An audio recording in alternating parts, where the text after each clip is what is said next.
Hi, this is David Dusek for Golfweek magazine. Jimmy Walker is the winner of the 2016 PGA Championship at Baltusrol, and he did it using a new Titleist 917 D2 prototype driver. I had an opportunity to talk with Titleist Chris Tootin, the director of player promotions for the company, and one of the guys who goes out and fits most of the players on the PGA Tour. And I talked to him about Jimmy Walker's transition from the 915 D2 into the 917 D2. And what he told me was that Walker was actually one of the guys who was really instrumental in the development of the club, and he had a chance to work very closely, way early on, with a lot of the Titleist R&D team to tell them exactly what he was looking for, which is more ball speed, a little bit higher launch angle. He wanted also a little bit more quiet, slightly more muted sound, and those guys were able to deliver. He was given a golf club to test out at the Valero Texas Open in San Antonio, Texas a few months ago.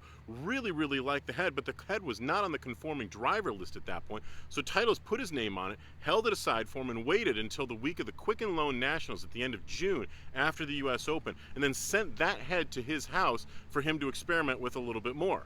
Walker then put that head into play in Akron, Ohio at the WGC Bridgestone Invitational, and then contacted Tootin and said that he'd like to experiment with some slightly shorter, slightly heavier shafts in the driver. Tootin obliged, and he sent Jimmy Walker another 917 D2 head along with several other shafts that were a little bit shorter, and he opted finally for a 44-inch UST Mamiya Elements Platinum 7F5X shaft. Now, the 917 D2 and the 917 D3 are still technically prototypes, even though they're on the USGA's conforming club list, and pros are using them in competition. They're not available yet at retail, and Titleist really hasn't disclosed all the details. But I was at Congressional Country Club a few weeks ago, and I did have an opportunity to watch a lot of guys getting fit into those clubs, and I can tell you a few things about them. Number one, they have pretty much the same adjustable hosel mechanism as the 915 series. That's the reason why Jimmy Walker was able to make that shaft swap from his old club into the new one.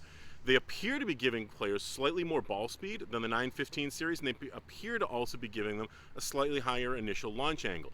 The 917 series also has an adjustable weight cartridge that goes into the sole of the golf club, which can help players manipulate the center of gravity to give them a slightly more draw or a slightly more fade bias if that's what they're looking for. Thanks a lot for joining me. I'm David Dusek for Golfweek.